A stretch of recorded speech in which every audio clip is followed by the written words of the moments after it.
Mesdames et messieurs, bonjour. Ce matin, je suis l'évangéliste. Si vous goûtez, je voudrais juste vous faire part de ce que j'ai reçu depuis très longtemps. Je me suis tue, mais il n'est pas bon de se taire parce que quand on parle de la part de l'Éternel, il faut toujours être responsable et dire ce qu'il y a. Alors, je vais vous raconter un premier fait. C'était depuis 2002, le 5 septembre 2002. J'ai eu une vision. On était au salon, dans la vision, on était au salon en train de regarder la télé. Et tout à coup, la télé a commencé à s'assombrir. Et au fini, la télé s'est coupée en deux. C'est-à-dire une partie noire en haut et une partie claire en bas.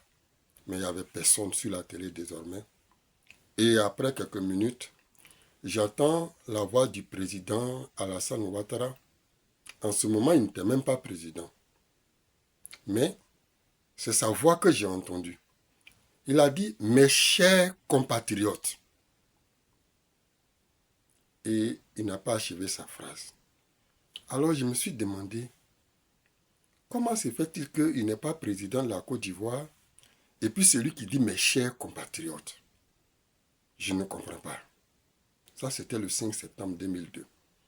Alors quand j'ai raconté la vision, ceux qui avaient le discernement ont compris tout de suite qu'il y aurait un problème, que Alassane allait s'adresser à la nation. Mais je ne comprenais toujours pas. Et quand j'ai exposé la vision à des collègues, ils m'ont traité simplement d'oiseaux de mauvaise augure. Parce que ça ne s'est jamais produit en Côte d'Ivoire. Nous sommes en paix, il n'y a rien. Et puis c'est en ce moment précis que moi, en ce moment, la rébellion n'a même pas encore commencé.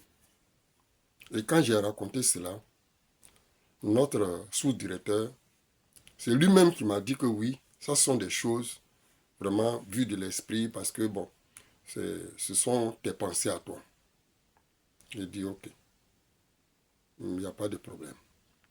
Mais ce qui va se passer le 19 septembre 2002, exactement 14 jours après, il y a eu une rébellion qui a éclaté.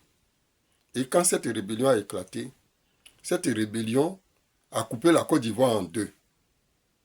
Et personne ne s'est rendu compte de cette vision que j'avais donnée avant. Et cette rébellion-là, jusqu'à ce que Alassane devienne le président de la Côte d'Ivoire et qu'il s'adresse à la nation. Mais en 2023, il y a un collègue qui a dit que mais ce n'est pas la vision que tu avais eue aux deux plateaux là. Ce n'est pas elle qui s'est réalisée. C'est en ce moment que mes patrons même, ils ont reconnu. Oui, mais en ce moment-là, nous, on ne pouvait pas comprendre. J'ai dit oui, quand le Seigneur fait certaines choses, on ne comprend pas. C'est la décision que nous avons eue et je me suis arrêté à ce niveau. Mais ce qui m'inquiète, c'était la phrase du président. C'était la phrase de l'actuel président en son temps, en ce moment-là, où la télévision s'est coupée, où il a dit « Mes chers compatriotes » et il n'a pas achevé sa phrase. Alors, pour ceux qui ont l'esprit de discernement, essayez de discerner, essayez de faire des commentaires, essayez de dire ce qu'il y a.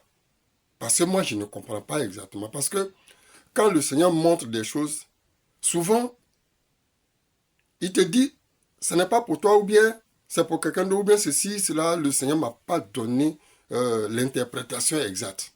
Mais la chose est produite. Moi, c'était l'interprétation. Mais il y a une partie qui reste. Mes chers compatriotes, la phrase qui n'est pas achevée. Alors faites très attention à cette phrase. Merci. Vous pouvez partager. Pour ceux qui ont le discernement, pour les pasteurs, pour les visionnaires, pour tous ceux qui ont envie d'interpréter, vous pouvez l'interpréter, mais que vous le fassiez selon l'Esprit du Seigneur. Pas travestir moi mes paroles. Que Dieu vous bénisse.